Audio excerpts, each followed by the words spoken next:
Hello guys, एक बार फिर स्वागत है आप सभी का आज के इस बहुत ही इंटरेस्टिंग वीडियो में। दोस्तों आज हम करने वाले हैं पार्ट्स ऑफ स्पीच। ये इंग्लिश का एक ऐसा टॉपिक है जिसे सीखे बिना हम इंग्लिश सीख ही नहीं सकते। चाहे आप एक स्कूल स्टूडेंट हो या किसी भी कॉम्पिटिटिव एग्जाम की तैयारी कर रहे हो, सभी के लिए आज का ये टॉपिक बहुत ज़्यादा ज़रूरी है। इस एक वीडियो को देखने के बाद आपकी सारी चीज़ें आज ही क्लियर हो जाएंगी, तो वीडियो को एंड तक ज़रूर देखें। वीडियो शुरू करने से पहले दोस्तों अगर आप चैनल पर नए हैं तो फटाफट से सब्सक्राइब कर लीजिए, जिससे कि सभी न्यू वीडियोस की नोटिफिकेशन आपको टाइम पर मिले। तो चलिए फटाफट से अपना आज का लेसन शुरू करते हैं। तो सबसे पहले ये जान लेते हैं कि पार्ट्स ऑफ स्पीच आखिर है क्या। Parts of speech is classification of words in English language, यानी कि इसे हिंदी में शब्द भेद बोलते हैं। वाक्य में प्रत्येक वर्ड का कोई ना कोई कार्य होता है, उसी के आधार पर उस वर्ड का पार्ट्स ऑफ स्पीच जो है वो तय होता है।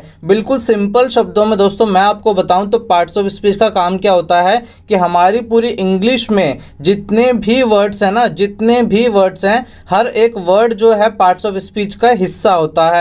और उनके काम के आधार पर, यानी कि जिस वर्ड का जो काम है, जो यूज है, उसी के आधार पर क्या करते हैं, हम उन्हें अलग अलग कैटेगरी में रख देते हैं और उनको नाम दे देते हैं, जिसे हम क्या बोलते हैं इंग्लिश में पार्ट्स ऑफ स्पीच बोलते हैं। समझ आया? बिल्कुल। पार्ट्स ऑफ स्पीच क्या है? क्लासिफिकेशन ऑफ वर्ड्स है, यानी कि शब्दों को हम अलग अलग बांट देते हैं उनके काम के आधार पर। क्लियर है? तो चलिए अब जानते हैं कि पार्ट्स ऑफ स्पीच के टाइप कौन कौन से हैं।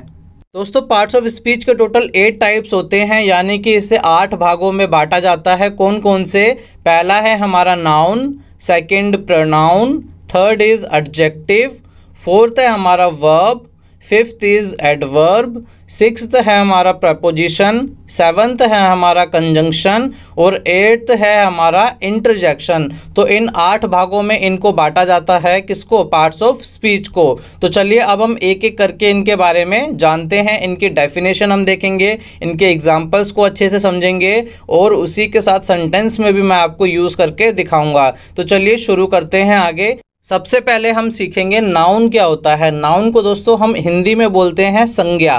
क्या बोलेंगे? संज्ञा बोलेंगे। इसकी डेफिनेशन देखिए, a noun is the name of a person, place, thing, animal और एन आइडिया। यानी कि एक नाउन जो है, एक संज्ञा जो है, वो क्या है? किसी भी पर्सन का नाम, किसी जगह का नाम, किसी वस्तु का नाम, किसी एनिमल का यानी कि जानवर का नाम, या कोई माइंड में जो आइडिया होता है जिसको हम देख नहीं सकते, ओके, उसको हम क्या बोलते हैं? नाउन बोलते हैं। बिल्कुल सिंपल लैंग्वेज में अगर मैं आपको बताऊं कि दोस्तों दुनिया में जितनी भी चीज़ें हैं, जितनी भी चीज़ें आप देख सकते हैं आपके आसपास, चाहे वो गमला हो, चाहे पेड़ हो, चाहे सड़क हो, चाहे आदमी हो, या वो कोई भी चीज़ हो, वो सारी की सारी चीज़ें क्या हैं? नाउन है, क्योंकि उनको एक नाम दिया गया है। तो जितनी भी वस्तु है, पर्सन, प्लेस, सब कुछ है, वो क्या है? नाउन है। एग्जाम्पल देखें, जैसे कि राम। राम क्या है? एक पर्सन है। दिल्ली, दिल्ली की हम बात करें तो दिल्ली क्या है? यहाँ पे दिल्ली एक प्लेस का नाम हो गया। टेबल, टेबल क्या है? एक वस्तु हो गई। चेयर भी एक वस्तु है। काऊ की हम बात करें तो ये एनिमल हो गया। और ऑनेस्टी की हम बात करें तो ये क्या है? एक माइंड में हमारे आइडिया है। ऑनेस्टी जो है एब्स्ट्रैक्ट नाउन के अंदर आता है, जिसे हम देख नहीं सकते, और बाकी जो सारी नाउन है इसे हम देख सकते हैं। एग्जाम्पल देखिए, यहाँ पे पहला सेंटेंस मैंने लिखा है कि राम इज़ हैप्पी। राम क्या है? खुश है। तो इस सेंटेंस में दोस्तों नाउन क्या है? किस पर्सन की बात हो रही है? राम की बात हो रही है। तो राम क्या हो गया हमारा? यहाँ पे नाउन हो गया। इसी तरीके से दूसरा एग्जाम्पल देखिए, यहाँ मैंने बोला I am going to Delhi, मैं दिल्ली जा रहा हूँ। तो यहाँ पे दिल्ली जो है वो प्लेस का नाम हो गया। तो यहाँ पे इस सेंटेंस में अगर बोला जाए कि भाई नाउन क्या है, तो आप बोलोगे दिल्ली जो वर्ड है ना, हिंदी में बोले कि दिल्ली जो वर्ड है, तो वो क्या हो गया हमारा? नाउन हो गया। इसी तरीके से थर्ड एग्जाम्पल देखिए, यहाँ पे honesty is the best policy. तो इस सेंटेंस में ऑनेस्टी जो है वो क्या है दोस्तों? यहाँ पे नाउन हो गया। क्लियर है? देखो सिंपल है कि दुनिया में कोई भी जो चीज़ें आपको दिखाई दे रही हैं वो सारी की सारी चीज़ें क्या हो जाएंगी? नाउन हो जाएंगी। तो चलिए अब इसके बाद हम देखते हैं अब प्रोनाउन। प्रोनाउन क्या होता है? A word used in place of a noun is called pronoun. बिल्कुल सिंपल है, देखो क्या बोल रहा है, a word used in place of a noun, यानी कि एक ऐसा शब्द, एक ऐसा वर्ड जिसको नाउन की जगह पर यूज़ किया जाए, नाउन के बदले यूज़ किया जाए, यानी कि हमें नाउन को हटाना पड़ेगा और उसके बदले प्रोनाउन को यूज़ करना पड़ेगा। तो वो जो वर्ड होगा उसको हम इंग्लिश में क्या बोलेंगे, उसको हम बोलेंगे प्रोनाउन बोलेंगे। ठीक है, एग्जाम्पल देखिए इसके, जैसे कि ही, शी, इट, यू, देम, अवर। तो ये जितने भी एग्जाम्पल हैं ये सारे किसके एग्जाम्पल हैं दोस्तों, प्रोनाउन के एग्जाम्पल हैं। अब देखो मैं सेंटेंस में यूज़ करके दिखाता हूँ आपको कि प्रोनाउन का आखिर काम क्या होता है। जैसे कि मैंने यहाँ पे एक सेंटेंस लिखा, Reena is my friend, Reena is very smart. तो यहाँ पे देखो दोनों सेंटेंस में 2 बार रीना का यूज़ हुआ है, जो कि एक नाउन है, एक पर्सन का नाम है। ओके, तो यहाँ पे क्या करता है प्रोनाउन, नाउन के रिपीटिशन को रोकता है, बार बार प्रयोग होने से उसको रोकता है और सेंटेंस को अच्छा बनाता है। जैसे कि सेकंड सेंटेंस में मैंने लिखा, Reena is my friend, she is very smart. तो यहाँ पे देखो मैंने क्या करा, दूसरी बार मैंने रीना के बदले यहाँ पे शी लगा दिया, she is very smart. Reena मेरी दोस्त है और वो बहुत स्मार्ट है।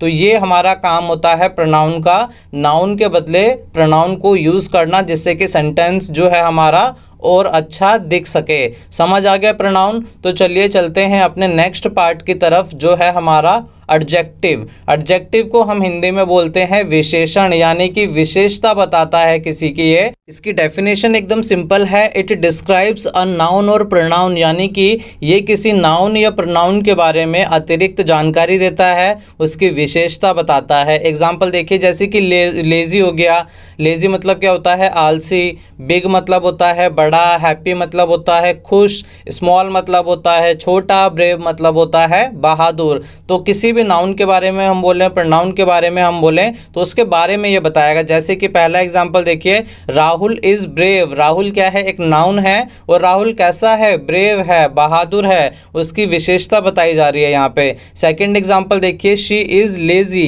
कैसी है वो, लेजी है, आलसी है, उसकी क्वालिटी के बारे में बता रहे हैं, उसके बारे में हम अतिरिक्त जानकारी दे रहे हैं। इसी तरीके से थर्ड एग्जांपल देखिए, दिस इज वेरी स्मॉल। यह क्या है, बहुत छोटा है। तो एडजेक्टिव का काम क्या होगा दोस्तों, किसी की विशेषता बताना, किसी चीज के बारे में एक्स्ट्रा इंफॉर्मेशन देना। क्लियर है? नेक्स्ट है अब हमारा वर्ब, जिसको हम हिंदी में बोलते हैं क्रिया। डेफिनेशन देखिए इसकी, a verb denotes an action और स्टेट ऑफ बीइंग, यानी कि क्रिया जो है वह शब्द है जो किसी क्रिया या किसी चीज की स्थिति को दर्शाता है। क्रिया मतलब किसी काम को दर्शाएगा या किसी चीज़ की स्थिति को दर्शाएगा, उसकी सिचुएशन के बारे में बात करेगा। और इसके अंदर दोस्तों 2 प्रकार की हमारी क्रियाएं होती हैं, 2 प्रकार की वर्ब्स होती है हमारी। एक होती है हमारी मेन वर्ब, जैसे कि रन। रन मीन्स क्या होता है, दौड़ना, कोई काम हो रहा है, कोई क्रिया हो रही है, कोई एक्टिविटी हो रही है उसमें। सेकेंड है हमारा प्ले। प्ले मीन्स होता है खेलना। लाफ मीन्स होता है हंसना, और गो मीन्स होता है जाना। ये जितनी भी मेन वर्ब है बहुत ज़्यादा इंपॉर्टेंट होती हैं, इनको सीखना, इनको याद करना बहुत ज़रूरी होता है। इन सभी वर्ब्स की मैंने यहाँ पे फॉर्म्स ऑफ वर्ब्स जो होती हैं उसकी मैंने ये वीडियो बना रखी है, आप इसको डिस्क्रिप्शन में जाके देख सकते हैं, लिंक मैंने वहाँ पे दिया हुआ है। आप इनको अच्छे से याद करिए, समझिए। और दूसरा जो होता है हमारा हेल्पिंग वर्ब, एक होती है मेन वर्ब और दूसरी होती है हेल्पिंग वर्ब। नाम से ये हेल्पिंग, यानी कि ये सेंटेंस को बनाने में क्या करती हैं, हेल्प करती हैं। जैसे कि देखिए, इज हो गया, प्रेजेंट में इसको हम यूज़ करते हैं। वॉज हो गया, वॉज वर जो होती हैं उसको हम पास्ट में यूज़ करते हैं। विल जो है फ्यूचर सेंटेंस बनाने के लिए यूज़ किया जाता है। इसी तरह से कैन हो गया, हैव हो गया। तो ये जितनी भी वर्ब्स हैं हमारी हेल्पिंग वर्ब्स हैं। तो वर्ब के जो अलग अलग काम हैं वो किस तौर पे होते हैं, एक तो मेन वर्ब के तौर पे होते हैं और दूसरा हेल्पिंग वर्ब के तौर पर यूज़ होते हैं। नेक्स्ट है हमारा एडवर्ब। इसको हम क्या बोलते हैं, इसको हम बोलते हैं दोस्तों क्रिया विशेषण। इसकी डेफिनेशन देखते हैं, इट मॉडिफाइज अ वर्ब और एडजेक्टिव। ये क्या करता है, किसी वर्ब को या एडजेक्टिव को मॉडिफाई करता है, उसकी विशेषता बताता है। यानी कि यह किसी क्रिया या विशेषण की क्या बताता है, विशेषता बताता है। एग्जाम्पल देखिए इसके, जैसे कि स्लोली। स्लोली का मतलब होता है धीरे धीरे। इसी तरह से सडनली। सडनली का मतलब क्या होता है, अचानक। इसी तरह से क्विकली। क्विकली का मतलब क्या होता है, जल्दी से या तेजी से। इसी तरह से होता है वेल, वेल का मतलब क्या होता है, ठीक। एग्जाम्पल देखिए, ही इज वॉकिंग स्लोली, वो कैसे चल रहा है, धीरे धीरे चल रहा है। तो वॉक मतलब होता है चलना, एक क्रिया है, एक वर्ब है, और यहाँ पे ये एक वर्ब को मॉडिफाई कर रहा है, उसके बारे में एक्स्ट्रा एडिशनल इंफॉर्मेशन दे रहा है कि वो कैसे चल रहा है, धीरे धीरे चल रहा है। इसी तरह से दूसरा एग्जाम्पल देखिए, शी इज़ वेरी इंटेलिजेंट, वो कैसी है, इंटेलिजेंट है, लेकिन बहुत इंटेलिजेंट है। इंटेलिजेंट क्या है, एक क्वालिटी है उस लड़की की, ओके। तो यहाँ पे इंटेलिजेंट एडजेक्टिव हो गया, और इस एडजेक्टिव को मॉडिफाई करा जा रहा है वेरी लगा के। तो ये जो वेरी वर्ड है ना, ये क्या है, हमारा एडवर्ब हो गया। समझ आ गया, बिल्कुल सिंपल है कि भाई एडवर्ब का काम क्या होता है, किसी वर्ब या एडजेक्टिव को मॉडिफाई कर देना। नेक्स्ट देखते हैं, नेक्स्ट है हमारा प्रेपोजिशन। इसकी डेफिनेशन देखिए, it shows the relationship of a noun और pronoun to another word in a sentence. बिल्कुल सिंपल शब्दों में मैं आपको बताऊं तो प्रेपोजिशन क्या होता है कि एक सेंटेंस में नाउन या प्रोनाउन जो है उसका दूसरे शब्दों से संबंध बताना, ओके, उसके साथ रिलेशन बताना, यही प्रेपोजिशन का काम होता है।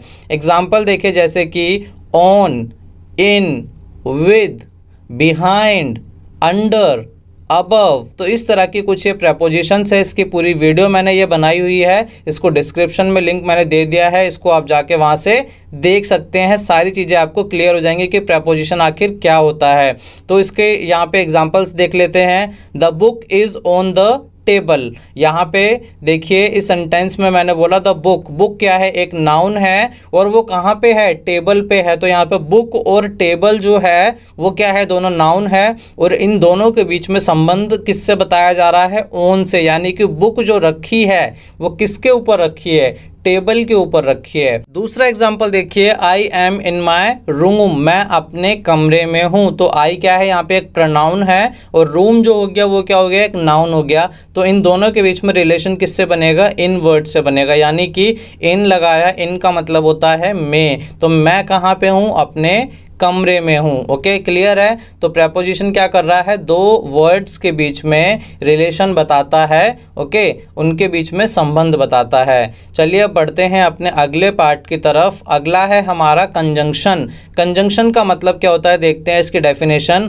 इट कनेक्ट्स टू और मोर वर्ड्स और सेंटेंसेस। इसका काम होता है दो शब्दों को जोड़ना या दो सेंटेंसेस को, दो वाक्यों को जोड़ना। एग्जाम्पल देखिए इसके, जैसे कि एंड, एंड का मतलब होता है और, या हो गया अगला हमारा और, जिसका मतलब होता है या अथवा। बिकॉज मतलब होता है क्योंकि, बट का मतलब क्या होता है, लेकिन, और सो का मतलब होता है इसीलिए। तो इस तरीके से ये कंजंक्शन क्या है, कनेक्ट करता है वर्ड्स को या सेंटेंसेस को। एग्जाम्पल देखिए कैसे मैं बता रहा हूँ। Ram and Shyam are friends. Ram और श्याम जो है वो क्या है, दोनों दोस्त हैं। तो यहाँ पे राम क्या है, एक नाउन है, श्याम भी एक नाउन है, वर्ड है दोनों। तो इन दोनों को कनेक्ट कौन कर रहा है, एंड कर रहा है। इसी तरह से दूसरा एग्जाम्पल है हमारा, I couldn't come because I was ill. I couldn't come यानी कि मैं नहीं आ पाया, बिकॉज मतलब क्योंकि, आई वॉज इल। तो यहाँ पे देखो दो सेंटेंस है, एक तो आई वॉज इल और एक है आई कुडंट कम। तो इन दोनों सेंटेंस को किसने जोड़ा, बिकॉज ने जोड़ा। ओके, तो कंजंक्शन का काम क्या होता है, दो सेंटेंसेस को या दो वर्ड्स को जोड़ना। समझ आ गया, बिल्कुल आसान था। तो हम चलते हैं अपने आज के लास्ट पार्ट की तरफ, जो है हमारा इंटरजेक्शन। इंटरजेक्शन का मतलब क्या होता है, देखते हैं। It is a word that is used to express strong feelings और इमोशंस। यानी कि कोई भी इमोशंस जो है हमारे अंदर या स्ट्रॉन्ग फीलिंग्स हैं उनको एक्सप्रेस करता है। और यहाँ पे इंटरजेक्शन का ये जो है सिंबल है, इसको हम डिनोट करेंगे, यहाँ पे इसको यूज़ करते हैं जब भी हम इंटरजेक्शन वाले सेंटेंस बनाते हैं। तो यहाँ पे किस तरह के इमोशंस हम शो कर सकते हैं, जैसे कि सरप्राइज, एकदम से आश्चर्यचकित हो जाना, जॉय यानी कि खुशी की जब हम बात करेंगे, एंगर यानी कि गुस्से की जब हम बात करेंगे, सोरो यानी कि जब हम सैड हैं उस चीज़ की हम बात करेंगे। एग्जाम्पल देखिए, मैंने बोला वाव व्हाट अ ब्यूटीफुल सीन, वाव कितना सुंदर नज़ारा है। तो फेस पर क्या है, एकदम से एक अच्छी फीलिंग आती है, इमोशंस हमारे अंदर जाग जाते हैं। तो हमने वाव के बाद यहाँ पे देखो ये क्या है, एक्सक्लेमेशन का साइन लगा दिया, ठीक है। तो इस तरीके के सेंटेंस इसमें बनेंगे। अगला एग्जाम्पल देखिए, hurray we won the match. हम खुश होते हैं तो क्या बोलते हैं, ये हम मैच जीत गए। इसी तरीके से alas, he died in the accident. तो यहाँ पे अलस जो है उसको हम सोरो को जताने के लिए, सैडनेस को दिखाने के लिए यूज़ करते हैं। तो इस तरीके से यहाँ पे इसका यूज़ किया जाएगा। तो दोस्तों ये थे हमारे सारे पार्ट्स ऑफ स्पीच, आठों के आठों पार्ट्स ऑफ स्पीच हमने समझे। और अगर आपको इसमें कोई भी डाउट है तो आप कमेंट बॉक्स में मुझसे पूछ सकते हैं। वीडियो पसंद आई हो तो वीडियो को लाइक एंड शेयर करना ना भूलें। और दोस्तों अगर आप चैनल पर नए हैं तो फटाफट से सब्सक्राइब कर लीजिए, जिससे कि हर एक नई वीडियो की नोटिफिकेशन आपको टाइम पर मिले। तो चलिए मिलते हैं आपसे अगली वीडियो में एक नए लेसन के साथ।